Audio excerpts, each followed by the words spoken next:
सृजन की प्रक्रिया, इसकी कल्पना करें, इसे महसूस करें, इसे प्राप्त करें। कल्पना करें, आप जो चाहते हैं उस पर अपने मन को केंद्रित करके उसकी कल्पना करें। कल्पना करें कि ये मनचाही चीज़ आपके पास आ चुकी है। कल्पना करें कि आप अपनी मनचाही चीज़ कर रहे हैं। अपनी इच्छा पूरी होने की कल्पना करें। महसूस करें, मनचाही चीज़ की कल्पना करते समय उसके प्रति प्रेम भी महसूस करना चाहिए। अपनी मनचाही चीज़ के साथ रहने की कल्पना और एहसास करें। अपनी मनचाही चीज़ करने की कल्पना और एहसास करें। अपनी मनचाही चीज़ पाने की कल्पना और एहसास करें। आपकी कल्पना आपको आपकी मनचाही चीज़ से जोड़ती है। आपकी प्रबल इच्छा और प्रेम की भावनाएं एक चुंबकीय क्षेत्र, एक चुंबकीय शक्ति का निर्माण करती है जो आपकी मनचाही चीज़ को आपकी ओर खींचती है। आपको बस इतना ही करना है, इससे सृजन की प्रक्रिया में आपकी भूमिका पूरी हो जाती है। तीसरा पड़ाव है प्राप्त करें। प्रेम की शक्ति आपकी मनचाही चीज़ आप तक पहुंचाने के लिए प्रकृति की सभी दृश्य अदृश्य शक्तियों के माध्यम से काम शुरू कर देगी। परिस्थितियों, घटनाओं और लोगों का इस्तेमाल करके ये आपकी प्रिय चीज़ आप तक पहुंचा देगी। आप जो कुछ भी चाहते हैं उसे दिल की गहराई से चाहना होगा। इच्छा ही प्रेम है, और जब तक आपके दिल में धधकती हुई इच्छा नहीं होगी तब तक आपके पास प्रेम की शक्ति का दोहन करने के लिए पर्याप्त बल नहीं होगा।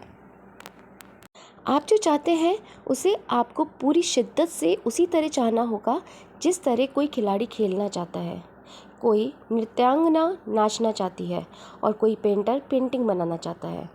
आप जो चाहते हैं उसे आपको तहे दिल से इसलिए चाहना होगा क्योंकि इच्छा प्रेम की ही एक भावना है, और आप जिसे प्रेम करते हैं उसे पाने के लिए आपको प्रेम देना ही होगा।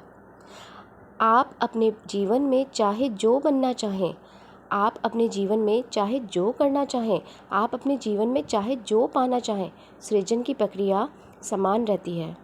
प्रेम पाने के लिए प्रेम दें, इसकी कल्पना करें, इसे महसूस करें, इसे प्राप्त करें।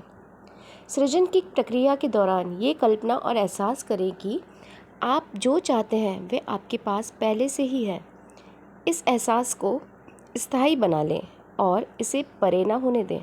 क्यों? क्योंकि आप जो भी देते हैं, आकर्षण का नियम उसी की नकल करके उसका सृजन कर देता है। इसलिए आपको ये कल्पना और एहसास करना है कि आपकी मनचाही चीज़ आपको मिल चुकी है। यदि आप वज़न कम करना चाहते हैं या स्लिम बनना चाहते हैं तो प्रेम देने के लिए ये कल्पना और एहसास करें कि आपके पास आपका मनचाहा शरीर है। हर दिन ये महसूस ना करें कि आपका वज़न ज़्यादा है। यदि आप सैर सपाटा करना चाहते हैं तो प्रेम देने के लिए ये कल्पना और एहसास करें कि आप सैर सपाटा कर रहे हैं।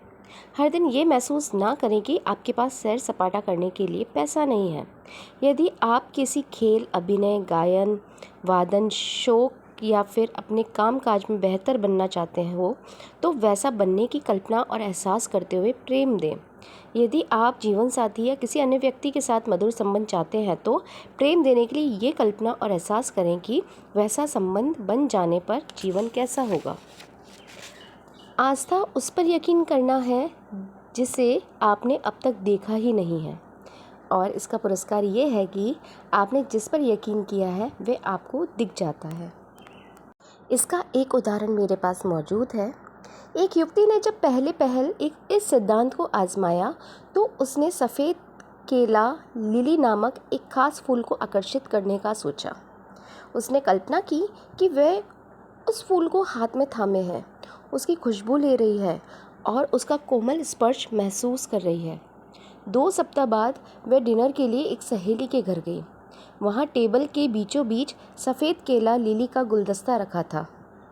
वही फूल, वही रंग जिसकी उसने कल्पना की थी। ये देखकर वह रोमांचित हो उठी, लेकिन उसने सहेली को अपनी कल्पना के बारे में कुछ नहीं बताया। जब रात को वह विदा लेने लगी तो उसकी सहेली की बेटी ने सहज भाव से गुलदस्ते में से एक केला लिली का एक सफ़ेद फूल निकाला और उसके हाथ में थमा दिया। कल्पना सृजन का आरंभ है। आप अपनी मनचाही चीज़ की कल्पना करते हैं, अपनी कल्पना पर दृढ़ इच्छा शक्ति का प्रयोग करते हैं और अंत में अपनी मनचाही चीज़ का सृजन कर लेते हैं।